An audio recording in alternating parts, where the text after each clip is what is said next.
Hello, and welcome to the Endocrine News Podcast. I'm your host, Aaron Lohr, and we've got a very special episode today with a couple of firsts.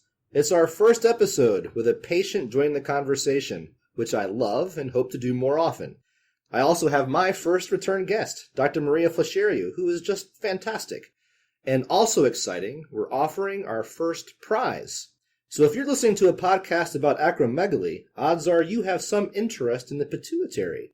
Wouldn't you love to have a very fancy pituitary pin to accent your wardrobe, computer bag, or whatever? All you have to do is go to our site and tell us what you think of this episode, and we'll get that pin to you. So go to endocrine.org/podcast to get that pin.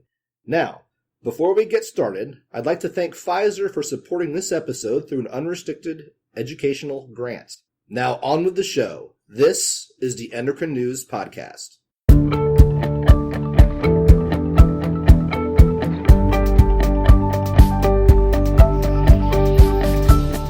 As I said, I'm joined today by Dr. Maria Flecherio, Professor of Medicine and Neurological Surgery and Director of the Pituitary Center at Oregon Health and Science University.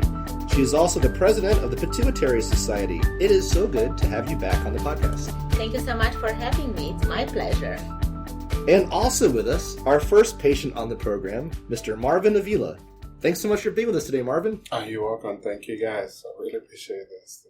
So today we're talking about all things acromegaly. How is it diagnosed? How is it treated? And what is it like living with acromegaly? But first, Dr. Flecherio, can you tell us what acromegaly is and what causes it?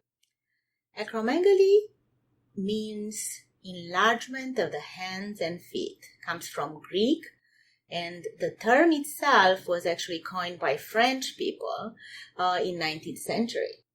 It's caused by a tumor on the pituitary gland in the large majority of cases, between 95 and 98%. What happens with that growth hormone that's coming from the pituitary tumor goes everywhere in the body, and it has effects pretty much everywhere, including on the extremities, on the face, that's where the name came from, but also on several very important organs. What are some of the complications associated with acromegaly? We used to think that once we fix the acromegaly, everything is going to go away. Right now, through studies in the last probably decades, we have found more and more complications. Some are good news because we can fix them easier, and some are complications that we have never thought. So how I explain to the patients and I think about are complications related to cardiovascular system, hypertension, excess growth hormone is inducing hypertension, diabetes and increasing insulin resistance, respiratory complications. Patients with acromegaly have obstructive sleep apnea, but a third of them have central sleep apnea, so a lot of them need CPAP for treatment, for example. There are changes in quality of life that sometimes persist, severe joint pain and changes with osteoarthritis. And more recently, we found that patients with acromegaly have actually increased risk of vertebral fracture. We used to think that the growth hormone is building bone. Looks like it's not really building good bone. The good news is that over the years, with treating the acromegaly properly, the mortality is decreasing over time to the normal population. If we can control the growth hormone, then definitely we can control some of the complications too. Some of the joints are more irreversible, but the main thing would be, once we have a diagnosis, to treat very quickly, and furthermore, to make an effort to make the diagnosis much earlier. This would be very important.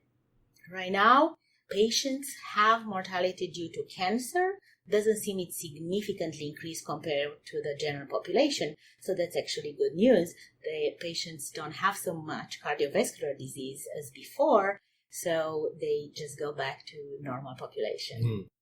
Marvin, when were you diagnosed with acromegaly? I think I was diagnosed in 2018 when they took the tumor out, and they noticed that my levels weren't right. Can you tell us a little bit what it's like living with acromegaly? Scary, because you gotta be careful in many ways. Even to eat, you gotta be careful. Why do you have to be careful when you eat? I don't know. I just feel like I got fatter more the more I eat. And I think that has to be part of that. I was like 220, and now I'm like 250 something. So you're from 220 to 250? Yeah. And I'm not supposed to eat like rice, bread. There are several issues related to the metabolism in relation with growth hormone. So, for example, if the patients have very high growth hormone before surgery, and the surgery is normalizing the growth hormone, then due to this abrupt decrease in GH, though it goes to normal, we notice abnormal weight gain in some patients. Furthermore, the patients with growth hormone excess have a resistance, and several of them have diabetes. Now, with surgery and decreasing growth hormone, depends on the duration of the disease, you can see improvement in glucose, but about 30% of patients actually see worsening of glucose metabolism and sometimes new onset diabetes. Some medications are better than others, but even after surgery, we can see that the diabetes can worsen in some patients. Marvin, when you think about the treatment that you need to receive for acromegaly, is the treatment in itself sometimes a bit of a challenge? Every month I get injection. I have to go from Maryland to DC, get injection every month, and I get it every single day. That's another injection. So every month there's one injection, and every day there's another different one. For my high blood pressure, I get another one too. I drink that every single day in the morning. And do you know if your high blood pressure is linked to your acromegaly? They say it's part of it. I got to be careful. That's why I'm on a strict diet for it. Dr. Flescheri, what are the signs and symptoms of acromegaly? And then how does a doctor go about making a diagnosis? So we have signs and symptoms for advanced acromegaly. When the acromegaly is probably for 10 to 11 years, this is still the mean delay of diagnosis in US, then we can make the diagnosis very easily. The patients have enlargement of hands. They tell us that they had to change rings several times for years. They have enlargement of their feet. They change shoes. The gloves that don't fit. They need new hats. They see the orthodontist multiple times. I had patients that had lip surgery to decrease the size of their lip without anybody even thinking of acromegaly, for example. And then it's a corollary of other symptoms. Patients have hypertension and diabetes, but it's hard to say because there are a lot of patients that have hypertension and diabetes without having acromegaly. Patients with acromegaly have sleep apnea. Sometimes it's severe. They have headaches, joint pain, sweating. So these are all symptoms that if we put them in context, how I'm teaching the medical students, if you have a patient that's younger, that doesn't have to have hypertension or doesn't have to have diabetes, if something doesn't make sense, if the patient presents with sleep apnea, that it's not obese and no other specific reasons to it, and the patient also has headache and some sweating, just think about it. So this is probably the key for rare disease. We can't, and we tried to check an IGF-1, that's the screening for the disease in large population. It doesn't work like this because then there are a lot of false positives. The assays have issues for IGF-1. It's the stress on the patients, the cost to the healthcare system. However, the opposite is true. Missing the diagnosis for a long time, we didn't talk about it, but this is a tumor. If the tumor is large, and in more than 50% of patients, we're talking about macroadenomas. So the tumors are so large that the surgeon can't, even the best surgeon, the best pituitary surgeon, cannot take all the tumor out. If the tumor is in the cavernous sinus, with the endoscope, it's better, probably, we don't know for sure, than the microscope. An experienced surgeon is clearly better than a regular neurosurgeon. However, the remission rate, it's still 70%. So these are the patients that, if they have large tumor, they will require medication after surgery. And as we heard from Marvin, the medication itself, it's complicated their quality of life. They have to travel for the injection. They are on a chronic medication. So I think that if we can do it, though I'm not sure how to do it yet, besides teaching everybody and increasing awareness, if you think about it, check for it. If something doesn't make sense and the patient has more than one or two symptoms, but let's not wait for enlargement of the hands and feet because that's usually too late. So it sounds like a big key to the treatment is an early diagnosis. And we're talking about raising awareness among those who are doing the checkups to look for specific things that on their own, might not say acromegaly, but together in clusters of symptoms might really be saying acromegaly. And at that point, when you say they should check it out, is it an X-ray at that point to look for a tumor, or where do we go from there when they start to suspect it, but they want to get more of a confirmation? That's a very good point. Generally, don't recommend to do any type of imaging because that's complicating the picture even more. If you do imaging, right now with the new MRIs, probably 1 in 5 people have some abnormality on the pituitary. The MRIs are so good that we'll see it's not a pituitary tumor per se, but it's defined as an abnormality. We call it pituitary incidentaloma, and then it's stressing even more both the providers and the patients. So what we recommend and what we have done in our center and in many other centers, we have discussed with all the other specialists that are seeing these patients. So for example, rheumatologist that sees a patient with severe joint pain, if that patient doesn't have all the antibodies or a specific rheumatologic disorders, they're checking an IGF-1. If somebody goes to the sleep apnea clinic and they have sleep apnea, but they don't really fit the criteria that they should have risk factors for it, they check an IGF-1, and if it's high, even if it's falsely high, then they send the patient to us.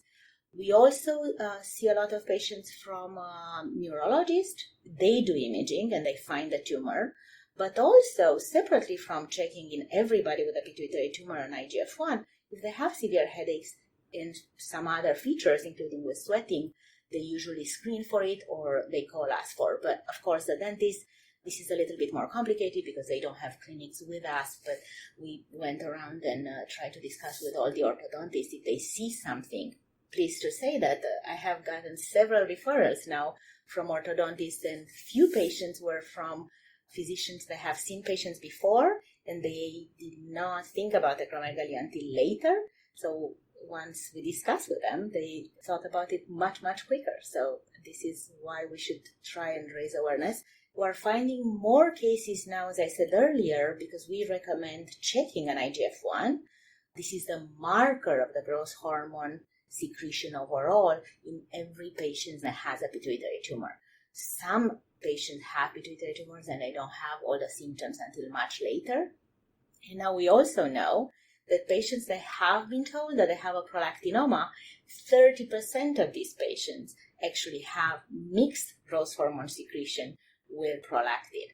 So we are finding more and more cases and hopefully finding them earlier and improving outcomes. Marvin, before the recording, we talked a little bit about how your acromegaly was found and what steps sort of led to that. Could you share with our listeners how you started your journey to discovering that you might and do have acromegaly? I guess I was lucky that they got that thing on time. That's one of the things the doctor told me. It happened like just a simple regular x-ray in my head for my dentals. And they saw that, I had something weird inside my head that was really big. And they recommended me to the doctors in D.C. And they told me one thing: you're very lucky because that thing, not many people didn't see it. That's how I know that I had a tumor. And then when they took the tumor out, they saw a lot of changing on me. Like, I even lost my vision for a little bit. And I even lost weight too. I was 270 something. And went down completely, like 220. I didn't expect that. Surgery would change the way I think there. I used to think different. I used to be angry. Oh, no, I'm not even angry anymore. Like I said, I was lucky. I'm still trying to fight. So how can I get well with y'all? But you got to have faith. You got to just follow the strict diet, which is hard because there's a lot of good food out there. You cannot just eat it. I know that. So it can change your life completely. So I think that your story further emphasizes a point that you were making earlier, that we just need to be on the lookout, because it sounds like your journey started just from going to an orthodontist or getting dental care. And you mentioned before the podcast recording that they noticed your underbite and they're asking you some questions about it. And that led to the x-ray, which you just talked about. And so it was good that they were looking when they saw the image, they knew to take it to the next level, I suppose, as it were. That's how they found out my tumor. Dr. Flechery, can you walk us through how acromegaly is treated and how treatment has evolved in recent years? We talked about screening. So when I mentioned the IGF-1, insulin growth factor 1, this is the screening for acromegaly. Okay. To make a correct diagnosis, if the IGF-1 is very high and the patient has a pituitary tumor, then we know it's acromegaly. But otherwise, a lot of patients, especially right now, that we try to find them a little bit earlier when they have minimal symptoms, we're doing growth hormone suppression test.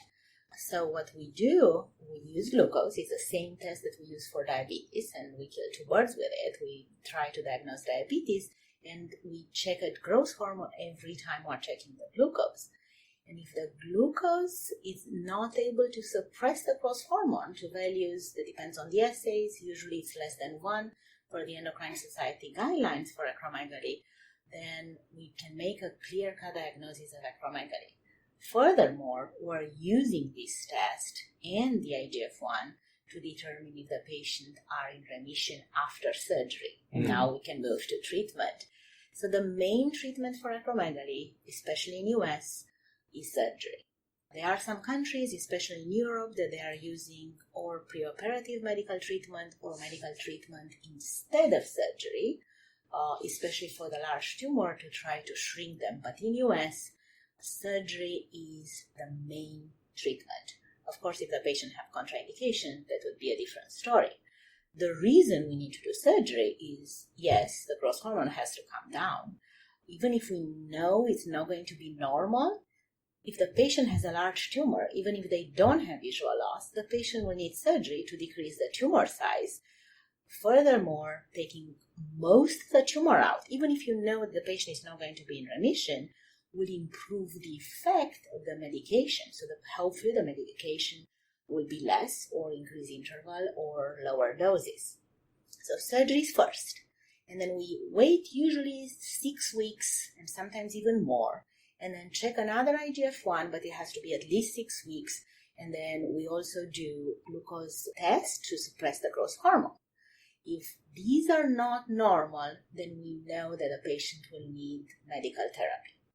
Now, in function of, and this is also an advancement that right now we're capable, based on the type of pathology that the tumor is out during surgery, to try to figure out which medication might be better for the patient. We're not there yet. However, we know that if one is not working, and we know in advance that the likelihood is not to work very well, then we change much quicker. So this is really moving towards an individualized treatment for the patients. We have several groups of medications. We have medications that act at the pituitary level, and they are called somatostatin receptor ligand. And we have octreotide, lanreotide, and pasireotide. And then we have a medication called pegvisomant that's a growth hormone receptor blocker. So it doesn't act at the tumor level, but it's blocking the receptor for growth hormone, thus decreasing all the effects. The IGF-1 would be normal in large majority of cases. And then we are using sometimes medications that are off-label. Cabergoline that we use for prolactinomas can be used for acromegaly if the IGF-1 is just a tiny bit over the normal, otherwise it doesn't work. And then we're using in a lot of patients combination therapy. We know that one drug might not be enough, and we don't want to use higher doses because the adverse effects are sometimes, and even the costs are sometimes related to the dose. So we're using the somatostatin receptor ligands in combination with a growth hormone receptor blocker, and that's what achieving the perfect outcome. The IGF-1 is normal, the tumor doesn't grow, and usually the patient is feeling much better. For patients that have very large tumor that are not responding to medication, sometimes we have to use radiation. In my opinion, should be a third line. In Endocrine Society guidelines, radiation is a third line, but there are tumors that keep growing despite everything, so even in patients that are younger, we have to use radiation. The reason we're not using it much earlier is radiation will control the growth hormone, takes years. But in between, the patient will also develop hypopituitary. So we're changing one disease with the other disease, and then the patients will need to be on many hormonal replacement that we're getting better with that too, but not perfect. From the patient's point of view, how long into their life will they need to receive treatment for acromegaly? Because some of these sound like they could be for a very long time. You are correct. And we're trying to think that we're finding better therapies at some point. For example, for prolactinomas, we can stop the medication in some patients because the tumors are shrinking. For now, for acromegaly, if the patient does not respond to surgery, so if the tumor is large, that goes back to my point initially. If we find the disease earlier, then the surgery will be almost curative. You heard me. I have not used the word cure, and I use the word remission because the tumors are larger and the disease can come back. So medication, unless the patient has radiation, and even that, sometimes this is not enough, at least for now, is probably for the duration of the life of the patient. We're getting better with therapies. We have several options in the future. So hopefully at some point, or even the radiation, it might improve so much that we can just decrease the growth hormone without affecting all the other pituitary cells, because I don't want to induce adrenal insufficiency in a patient unless the tumor is growing. So that's why it's third line. So hopefully some radiation can be more targeted, or we can have medication that just dissolves the tumor at some point. But this is wishful thinking. If the growth hormone excess comes at a younger age, when the epiphyses are not closed, then the patient will not develop all the enlargement of the hands and feet and the jaw initially. They will just continue to grow. Later in life, when the epiphyses are closed, the growth hormone is just going to enlarge whatever. So that's why you see enlargement of the extremities, and in the same time enlargement of the heart, the enlargement of the liver, destruction of the cartilages, because everything is growing. What might the future hold that might make diagnosis and treatment of acromegaly even better than what we have today? I can tell you that we have advances in treatment. So we did several studies with an oral octreotide, for example. It's the medication that's a somatostatin receptor ligand, but in an oral form. It's not approved, but if it would be approved, it would be a change for some patients. Not everybody will want to switch from injections that's once a month to oral medication, but some would prefer, especially for combination therapies that need the injections separately. There are also some other oral medications in phase 2 trial, and one of them could potentially be more powerful than the somatostatin receptor ligands available right now. It's an injection, another type of drug that's also blocking the receptor, but through an antisense mechanism. That's also in phase 2 trials, that it's an injection that's once a month versus every day. So we see some advances. I have to say that for diagnosis, I don't think we're moving too much. Recent studies, including our data, patients have a lot of complications and larger tumors at diagnosis. So that one we didn't move significantly. We made some progress compared with the time from Andre the Giant, but we're not where we want to be. I think the most advances we had are medical treatment. Keep in mind that we had no medication until 30 years ago, so this is a huge advancement. We can treat sometimes even before surgery. For patients that couldn't have surgery, we can shrink the tumor. With the advancement of pegvisomant, that's blocking the growth hormone receptor, we can control the large majority of patients, even if they have more aggressive tumors, in combination therapy with the right dose. And sometimes the patients will tell you that you have to increase the dose again, and we say, yes, we have to increase the dose again because we want the IGF-1 to be perfect. And I explain to them why. Because all the complications and the mortality data is linked to how normal is the IGF-1. So there are some issues with the medication and increasing the doses, including costs, but we have something at the end of the tunnel. We know that the mortality decreased to normal population if we can control the IGF-1, the large majority of complications, these patients with acromegaly had cardiovascular mortality that was more than double, and now it's reversing to normal. So we're doing something, but clearly not enough. I mean, Andre the Giant wasn't that long ago. No. We wrote a recent review last year with an international group for endocrine reviews looking at all the complications, and we're very pleased to see that even from the previous review that was 10 years before, several of the complications that there said that it increased rate, now it's back to normal, increased rate, back to normal. So we still have, because the issue is we're finding new complications that we didn't know before, but I think we're moving in the right direction at least.